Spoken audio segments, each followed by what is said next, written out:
Welcome in.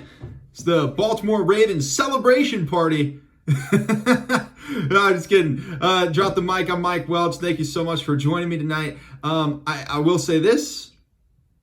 Baltimore Ravens, big fan right now. I think everyone who's not a Patriots fan is a big Baltimore Ravens fan right now because ding dong, the witch is dead. I didn't think the Patriots were going to go undefeated, but once you hit that 8-0 mark, I think you start to wonder. And if there's anyone that's going to go undefeated, I'd be fine with the 49ers. Wouldn't be fine with the Patriots. Why? Don't like them. Why? Jealousy. 100% jealousy. Don't care about the cheating. Oh, they took some filming and maybe deflated some footballs and Tom Brady's hair might not be real. None of that matters to me, man. I just feel envious of the Patriots. I feel envious of Tom Brady. I feel envious of Bill Belichick. I even feel envious of their water boy. So, yeah, I don't like the Patriots. I like it when they lose. What of it? A lot to get to tonight. We're going to start this off, though, with a quick plug. I got to show up the Comedy Store, world-famous Comedy Store on Sunset Boulevard in Hollywood. I guess West Hollywood. But, yeah, it's Friday, December 6th, starting at 7 o'clock. Link for tickets is in the YouTube post. If you're watching this on YouTube or you want to go to the YouTube thing, go there. You can get the link there. Or you can go to any of the number of posts that will be up on my Instagram and Twitter at the Mike Welch. Come by. It's going to be a lot of fun, man. It's a great comedy club. It's the best comedy club in the world right now. It's the biggest comedy club in the world. So it's going to be good. It's going to be funny. Please come by. I promise it'll be worth the money. All right, now moving on to the sports of the day. We got to start with this. A black cat went on the field and it was the greatest thing for the internet. The internet loves weird shit.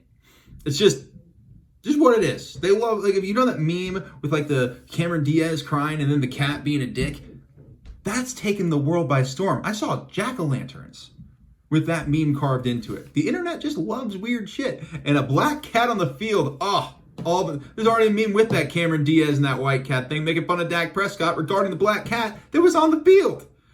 Monday Night Football, you got the Cowboys and the Giants. Yeah, it matters. We get it. They're two large markets, and the Cowboys have a winning record, so I guess the game itself matters.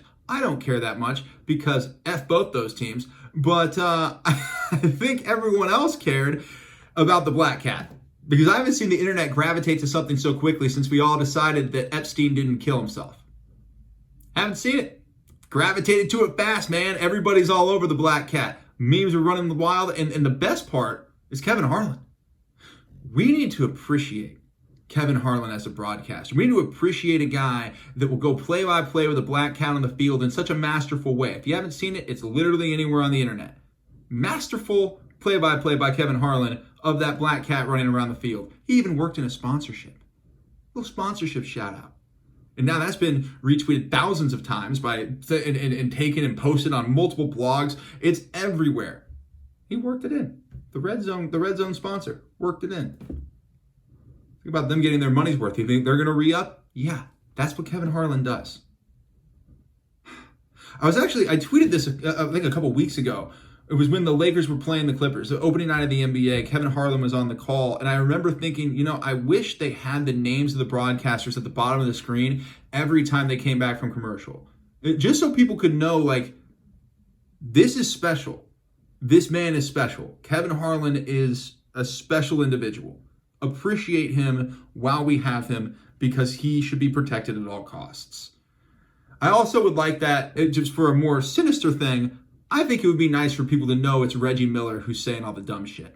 I know I like Reggie in a way, but Reggie says a lot of dumb shit that makes me like, God, I don't know what he's watching half the time. And sometimes he just misuses terms, misuses phrases. It's a rough watch sometimes. But Kevin Harlan, if you knew he was on the call, it's going to be something special, man. So the black cat was on the field. Kevin Harlan had a great call of it. And the internet just likes to take things and run. And I love you, internet. I really do. I think you're great. I'm not mad about it. I'm not sitting here saying, why don't you focus on something that matters more? I'm not Twitter. The embodiment of Twitter, which I think that's what that is. Twitter is a place where if you say anything that isn't of the utmost social justice importance, then you will be shit on. Yeah. Moving on. Sticking with the NFL though. I'm sorry, I love the internet. I think you go ham on a black cat to the point where everybody's talking about this thing. The memes are plentiful. And it's being shared thousands and thousands of times, tens of thousands of times, all over the place. That's why we're here, you know? That's what it's all about. Not to be the guy on the acid trip, but man, I see it. I see the world for what it really is. Start talking in acid terms. That's like I'm on fucking Joe Rogan's podcast. On to the NFL. Other games going on, or other games that happen. We go with the Chiefs. My Kansas City Chiefs spent a few years in Kansas City back in 2012, 2013, and then came back again 2016 through 2018. So I've been there a lot. Also born and raised there. So Chiefs win over the Vikings. The Chiefs are a Super Bowl team in my mind. Because you go in and have that kind of performance against a really good Vikings team where your quarterback is Matt Moore. And by the way, Matt Moore looks great. I said that when Matt Moore originally took over because Patrick Mahomes got hurt. I said, who would you rather have, Matt Moore or Joe Flacco? At that moment, it was actually kind of a question. Now it's not even a question. Now it's a dumb question. Obviously, you're going to take Matt Moore. Did you see what he did? Yeah, he's not Patrick Mahomes, but he's great. He's absolutely great. And I'm so excited to see what he does with this team and how you can wait for Patrick Mahomes to come back. You don't have to rush him back. That's the best thing about Matt Moore. You don't have to take your MVP quarterback and try to shove him back into the game because you need to get wins. Matt Moore can get you wins. Pat Mahomes can get you a Super Bowl. The Chiefs have the best of both worlds right now. And I've seen some of those ridiculous claims that maybe the Chiefs shouldn't give Patrick Mahomes a bunch of money because, hey, maybe it's just Andy Reid. Andy Reid can't be here forever. Let's start with that. But either way, Patrick Mahomes makes you a Super Bowl contender every year until he's no longer playing. You wanted a franchise quarterback for so long. You got him. Don't let him go. Cherish it forever.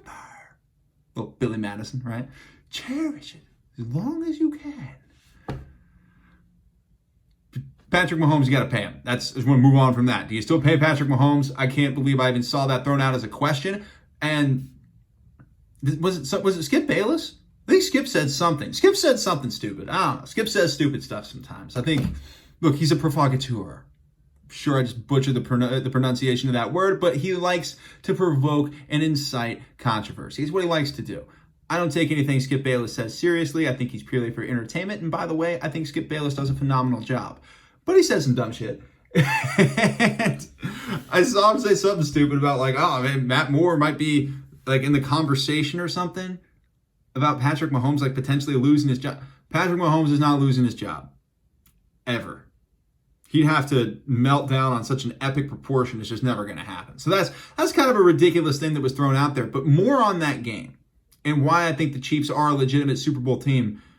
Tyreek Hill's back. And Tyreek Hill being back is a huge deal when you see what he brings to the table. He was the difference in that game for the Chiefs. I mean, there were a lot of things. You know, there were a number of things. You saw Damian Williams with a great run. He had his best game of the season by a long stretch. But even during that run, Tyreek Hill ran next to him and outran him. I guess I heard that was it was because Damian Williams had been coming around saying like he was the fastest guy on the team. So Tyreek wanted to make sure like he knew, I'm the fastest guy on the team. I'm Tyreek Hill. You're not faster than me. Nobody's faster than me. I think he hit like 22 miles per hour, which is just unfucking real, man. I mean, just unreal. That was nuts. That was like for a 92-yard touchdown run by Damian Williams, 91, whatever it was. For that long of a touchdown run by Damian Williams to then with a brilliant cutback, by the way, in the middle that broke the ankles of the safety just beautifully. For that to end up being more about Tyreek Hill's ridiculous speed is just, that's what happens when Tyreek Hill's on your team, man. Just what happens. But Tyreek made so many great plays in that game that I'm looking at it like, man, you have to pay Tyreek. Well, they are paying Tyreek, but I mean, like, you have to make sure you understand how important he is. Because when he was out early in the season, I remember there were some rumblings that maybe the Chiefs don't need Tyreek Hill. The Chiefs need Tyreek Hill. Again, you don't need certain players to beat bad teams. But in January, when you're playing against the Patriots, you're playing against the Ravens, you're playing against the Colts again or the Texans again, when you're playing all these teams that I guess for the most part they've already played, and when they play the Patriots, they will have already played all of them. But when you're playing these teams again, you're going to need Tyreek Hill because he makes game-changing plays that other guys flat out can't. And that's why you have special talents on your team. That's why Andy Reid doesn't win you games. Andy Reid can put you in position to win games, but the players win you games. Andy Reid can also put you in a position to lose games. That's why it's hard being Andy Reid. He takes a lot of crap. I think I've called him the dumbest genius in existence. Because he is a genius. The man is an unquestioned football genius. But he gets thrown into a lot of situations where it's like he handles them poorly, and then the egg's on his face. Big picture, Andy. Don't worry about the next play call. Focus on the big picture. Oh, and one more thing on the Chiefs. The defense seems to be gelling for the Chiefs. The defense seems to be gelling nicely. I saw some things. They said that they did poorly against screen passes. Sir, I don't know if you've watched the Chiefs this year. Poorly against screen pass. I'm praying that the only thing they're doing bad is screen pass defending. If the Chiefs are stopping the run, which Dalvin Cook, like 20 carries for 70-ish yards, that's a solid day holding down Dalvin Cook. The guy, he's a man. He's tough. It's a tough running back to slow down. And when he's doing well, Kirk Cousins suddenly starts doing well. And that's why the Vikings are as good as they are this season. So when you stop Dalvin Cook, or at least contain him, which the Chiefs did yesterday or Sunday, then you end up being in a situation where you can have those games where you do win based on purely the fact that, it came down to the last second, but you had a couple guys making the right plays, and you put yourselves in position where you didn't have to try to press to win. And that's where the Chiefs came down to. That's why they won the game. New coordinator, too. It's going to take time for that defense to gel. Halfway through the season, you're starting to see it, right? You're starting to see that defense come together. Starting to, hey, we all know each other now. You got 8 games under the belts. Coming to that next game, we know what's going on. We feel like, okay, we know what I know you know me. I can have that communication. We understand the defense that Spagnuolo was put in. There's a lot of things for this defense that seem to be going in the right direction. So that is another big reason why, to me, the Chiefs are a Super Bowl team. The Patriots lost. I'm sorry. What a dick. It's true, though. The Patriots lost. The Ravens took advantage where other teams didn't. On this podcast, we are now on episode 5 of Drop the Mic. On this podcast, in the first 4 episodes, we've been talking about the undefeated Patriots, who are undefeated no more. Been talking about the undefeated Patriots and what's the one common denominator for every team they've played. 1, bad quarterback. 2, teams were given opportunities to capitalize and beat the Patriots, and they foiled those opportunities. They get the good field position, they get the fumble recovery, or the Patriots would make a mistake, and the other team didn't make them pay. Well, when you're not playing the Giants, you're playing the Baltimore Ravens and Lamar Jackson, they make you pay. That's what happened to the New England Patriots. They went up against a team that makes you pay for mistakes, and they went up against a defense that can actually make things happen. Earl Thomas, holy crap. Seahawks fans, yikes. Pay that guy whatever he wants. Earl Thomas, when Earl Thomas is healthy, it's like watching someone who was built to play safety at the highest level ever. Earl Thomas, I think, has an argument for the best safety of all time. I don't think that's hyperbole at all. I really don't. Earl Thomas is so incredible to watch. He changes the game in so many ways. Tom Brady is going to have nightmares about Earl Thomas until the playoffs when he has to see him again, and then he's going to have night terrors about Earl Thomas. That's how much of a dynamic player Earl Thomas is, and the Seahawks should be kicking themselves in the face every single day for letting that guy get away. What a dumb decision. Oh, you see him? He looks like he's 25 again. It's unreal to watch Earl Thomas play football, man. And I'll tell you this, Lamar Jackson, guy can play. Guy can play in every scenario. He's a bit of a running quarterback, but think about the dynamic that brings in. And gone are going to be the days of the pocket quarterback. I mean, I get it. Being able to sling the ball anywhere is always going to have its place in the NFL, but I think you're going to have to be able to do both. I mean, see Patrick Mahomes, see Deshaun Watson. You're going to have to be able to run the ball and throw the ball. That's the future of the NFL. Guys like Tom Brady, as amazing as he is, he's the GOAT. Lamar Jackson told him that after the game. As amazing as Tom Brady is, his type is on the way out. And by the way, Brady early in his career had some wheels. I mean, people forget that. Brady had some wheels. He didn't run a lot, but I'm just saying. He wasn't like, I'm not comparing him to Lamar Jackson. I'm not dumb. But I'm just saying, he had mobility. Not as much now. But at one point, Tom Brady had mobility. He's like 67 years old now. So you can't expect somebody who's 67 years old to have mobility. You just can't do it. Just can't. Oh, Tom Brady doubts. It's that time of year. I think it was Max Kellerman of ESPN was like, oh, I'm worried about Tom Brady.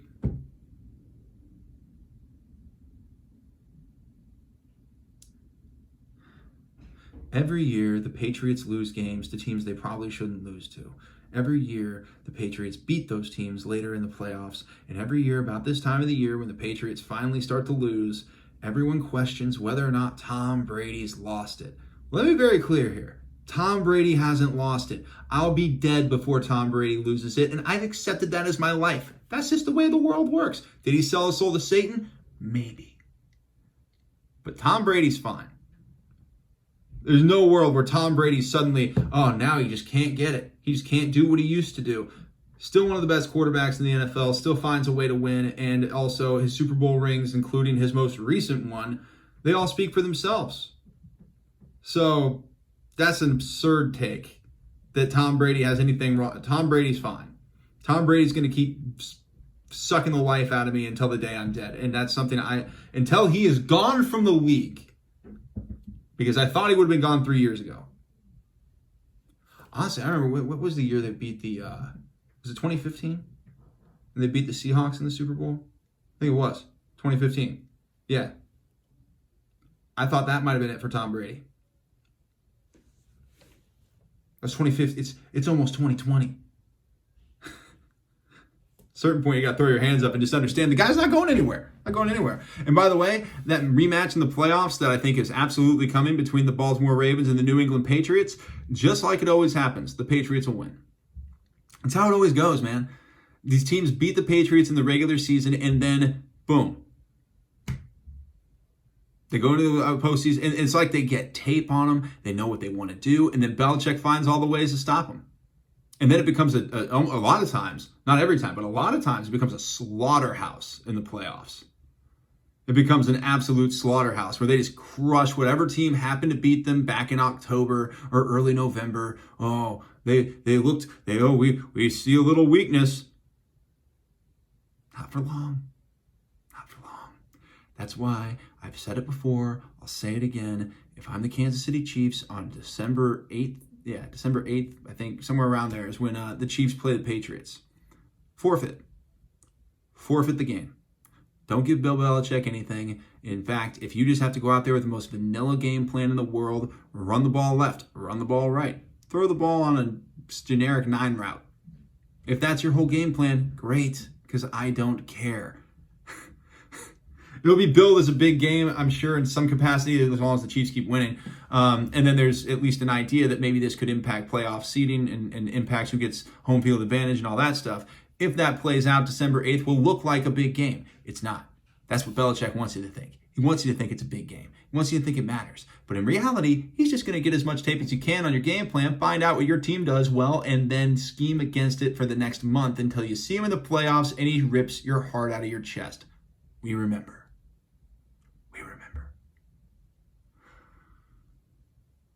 Sticking with the NFL here for a little bit, we got a lot of college football, got a lot of Huskers to get to because panic mode is set in Lincoln, Nebraska. Get to the Huskers because I spent 3 years in Lincoln, Nebraska, hosting afternoon sports radio there. Let's see. Let's get to a couple more things via the NFL. The Chargers, they suddenly look not terrible against the Packers. I can't figure out either one of those teams, the Chargers or the Packers.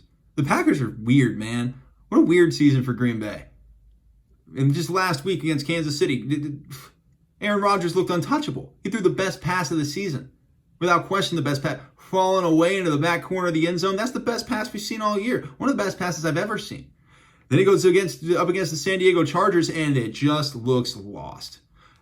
That 2-point conversion run was sick, though, right?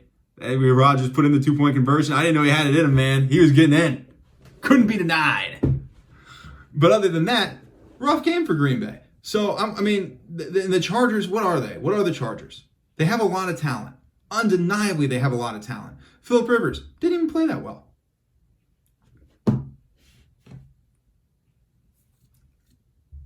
The Chargers are one of those weird teams where every year they look like they have enough talent to really put it over the top and be really good. And then every year they stumble so badly out of the gate that you think, yeah, there's no way. And it really, and oftentimes, I don't know if it's every year, but oftentimes they finish strong, but they finish just short of making the playoffs. They gotta do something down there in San Diego. I do not reference them as a Los Angeles team because no one in this city knows they exist. There are Rams fans here. There are Rams fans here. There are Raiders fans here. I don't see any Chargers fans. I see more Chiefs fans in LA than I see Chargers fans. Is that because they're from Kansas City and I seek them out? Maybe. All right, one more thing with the NFL. The Browns, they've done it. We've been tracking them for weeks as potentially the most disappointing team of 2019, and I think we can now just go ahead and put that thing to bed. Did you see Baker Mayfield in the post-game press conference? He looked sad. I mean, a guy that for so long has had just swag and confidence for days. That guy, I'd follow him anywhere because he looks like he gets it. I don't care about his youth or maybe the fact that he doesn't have the best arm. No, he's got great leadership capabilities. His intangibles are fantastic. He looks like a guy who really gets it. And that was like 3 months ago, guys. That was like barely 3 months ago. We thought all these things about Baker Mayfield, and now Baker Mayfield looks like that husband that's been in the relationship for way too long and had too many kids with this ball buster, and he just wants to go home and go to bed. That's what he looks like. He wants to go home, go to bed, maybe crack a beer before, but he might be too tired. He's been through too much. He just wants to go to bed. So pack it in, Browns. I'm sorry. I feel bad for Browns fans. You got really excited for this year. A lot of upsides to be pumped for. You got a lot of personnel changes. It looked like they had star power across the board. And I saw some dumb question thrown out there on one of those stupid shows today. They're not stupid. Well, more power to your panel shows. But somebody threw out, is Odell Beckham Jr. to blame for the Browns' woes? Yeah, is your wide receiver the problem? The answer is no. 100% of the time when somebody wonders, is the wide receiver, like if you took Odell Beckham Jr. away from the Browns, are they suddenly a playoff contender? I mean, come on, man. At a certain point, you have to just accept the fact that no. It's not Odell Beckham Jr. It's the Browns. It's literally everybody. They're the most disappointing team of 2019. And I got to be honest, I don't even think there's a chance that at this point, anyone's going to be able to take their crown. Unless, like, some real contender loses out, which won't happen. Mark the tape? Okay, we'll see if that goes down. On to college football. I sometimes like to point out multiple things in college football. Today we're focusing on just the Nebraska Cornhuskers. Scott Frost is not to blame for Nebraska's woes.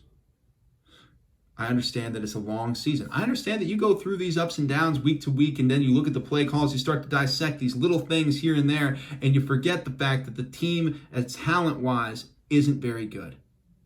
And the players, they just aren't there to be able to compete. You lose to Purdue. I mean, it looks like Nebraska's going to go 4-8 again. They started out looking pretty good, and then hit the skids. And it doesn't look like it's getting better, guys. Not this year. But you have to have faith that Scott Frost, once he gets more players in there, once he gets full recruiting classes in there, Nebraska will be back. And I think there's an overwhelming idea, an overwhelming feeling that, and I think it's a real one, I think it's true, that if anybody's going to bring Nebraska back, it will be Scott Frost. So if you move on from Scott Frost, there's a feeling of, well, where do we go now? Not that there are no coaches that could ever fill the position, but I'm saying that's the guy. You bought in. You got to give him everything you can. All the resources in the world have to go to Scott Frost over the next few years so we can try to rebuild this roster, get rid of some of these players that don't want to be there, which it's a thing. A lot of players don't want to be there. Players have talked about how the older guys aren't buying in, which is ridiculous because how do you look at Mike Riley, who looks like he should be coaching Pee Wee football, and then you look at Scott Frost, and you're like, yeah, you know what? I like following Mike Riley, but Scott Frost, I don't know about this guy. Very strange to me. But the fact is, it's happening. You know, kids have a mind of their own. They have decision-making skills of their own. Whether it be good or bad is not my decision. It's not for me to say. But they're not buying into Scott Frost's program. And if you're not buying into the program, then it's like, why are you here? Well, you're here because you're on scholarship. And I feel like there's a lot of guys, especially at college level, that love being a football player more than playing football. I want to say that again because I don't think for people need to hear it again. It's a good line. There are a lot of guys who like being a football player more than playing football. I believe Nebraska has a lot of those guys. They tend to be upperclassmen, and I'm pretty certain it's going to be nice when they're gone. Not all of them, obviously. Some guys are buying in, some guys are doing well. But once you get a couple more Scott Frost recruiting classes in there, you get some of the Mike Riley guys out, it's going to look a lot better. I promise you. And if Scott Frost goes 4-8 next year, he goes 4-8 next year. You have to keep a big picture perspective here. And I know this happens where we get into the week-to-week grind. And it's hard for fans. It is. It's really hard as a fan to watch the week-to-week grind. But you have to try to keep that big picture perspective where it's like, okay, we can't just blame shift. We knew this would take time. And even though all the preseason hype was coming through, and we knew, I think, in the back of all of our minds, that the preseason hype was premature. Not that it couldn't come to fruition, but they hadn't necessarily earned that hype. Okay, you can't shift the blame now. You knew the players weren't there. The players weren't there a year ago. Adrian Martinez, they got tape on him now. That's what happens. You get a full year of tape on a guy, you learn how to stop him, then he has to adjust. He's become a tape victim. This happens. And also, the thing that sucks, we get so caught up in things like play calling. Like, oh, he didn't call this play right. Play calling is such an inflated thing by fans and media, and I am very guilty of it. I'm not lying. I've definitely dissected play calling way too harshly in certain moments. And it's because it's something that when you're in the grind or the week-to-week grind of the season, when you're in that week-to-week grind of the season, you look at play calling and you're like, okay, that was wrong, that was right. And I think we obsess over it sometimes. But the fact of the matter is, Ohio State dominates teams because of their players. No one gives a damn what Ohio State calls as a play. They're Ohio State. Their team's just better than yours. They're going to put 50 points up on you because they can, because they're that much better than you at a talent level. And that's where, if you're Nebraska, that's what you're trying to get to. So if you're telling me the talent's good enough, you're wrong. Because if the talent was good enough, Nebraska would be winning games. Because of the talent, I don't care if the play calling is I don't care if Scott Frost called the worst play in the history of time. I don't care. You're playing Purdue. When you're playing teams like Purdue, you should expect to win those games no matter what play is called. The fact of the matter is, Nebraska just doesn't have the talent right now. They will down the road because you have Scott Frost and you have a lot of resources that are going to be at his disposal. But you have to have not just a level of patience, but you have to have a level of understanding that Adrian Martinez is a tape victim. He'll get better as he's able to adjust. Teams got tape on him. That happens. These players, not all of them are buying in because they remember the old coach. This all happens in college football, and it's why turnover oftentimes takes a long time. But I will say this. Scott Frost has to get him to buy in. It's part of his job. So that's what I will put on Scott Frost. You got to get him to buy in. I know sometimes you can't get through to kids, and that sucks, but they pay you the big bucks, brother. And when they pay you the big bucks, you got to get through. And by the way, it doesn't get easier for Nebraska. I'm looking at their 2020 schedule right now. It starts out pretty easy. You got Purdue, a couple teams you're going to beat easily, Northwestern, Illinois, Rutgers. But starting Halloween 2020, the final 5 games for Nebraska reads as this. At Ohio State, at home against Penn State, at Iowa, at Wisconsin, and at home against Minnesota. Yikes.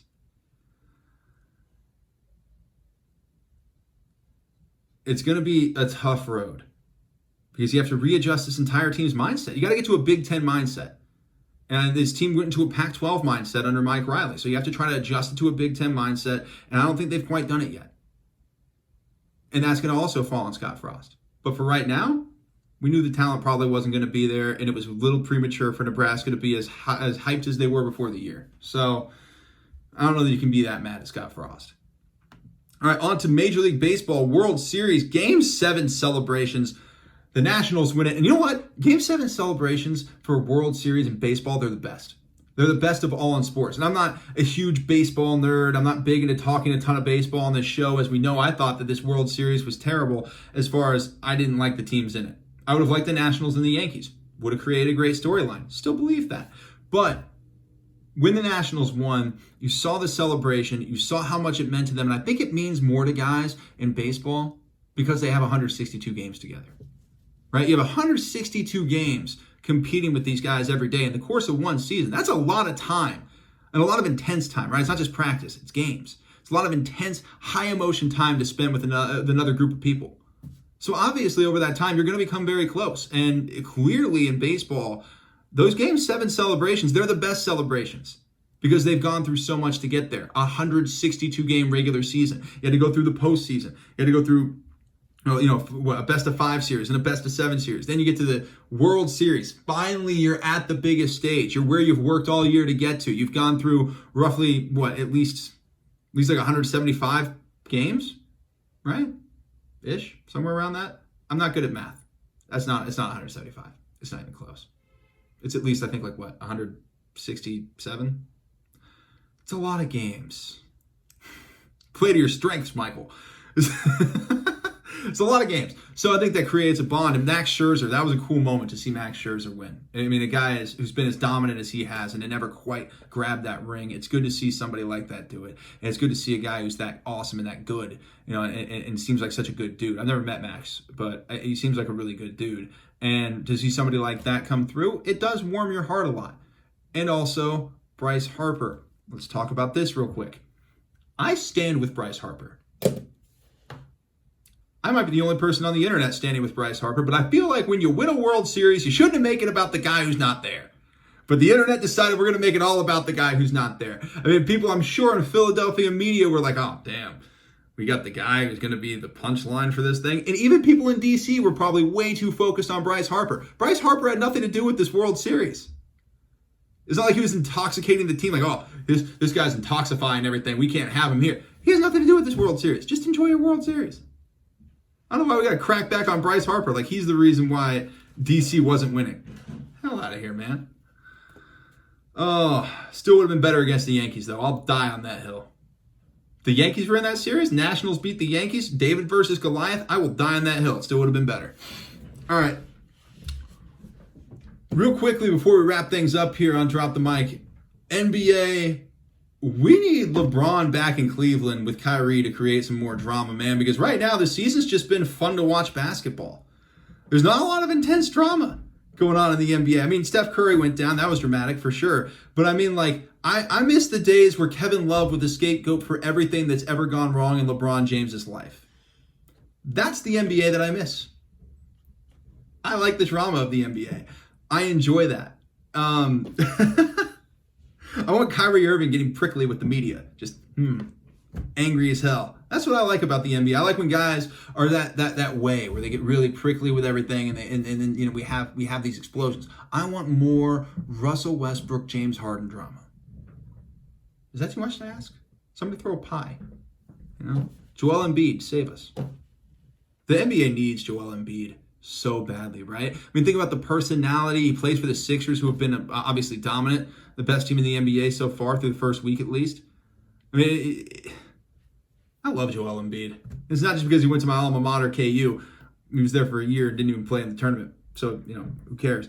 But he's just fun. He's the most fun guy. You know what I mean? He makes the game more entertaining. If I could have 10 more Joel Embiids in the NBA, I would take him in a heartbeat.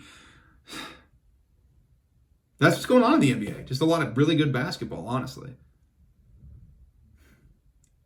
Steve Kerr needs to incite an international riot just to spice it up. Just to spice things up, All right, that's wrapping things up here on episode 5 of Drop the Mic. I'm Mike Welch. Thank you so much for joining me, and have a great night.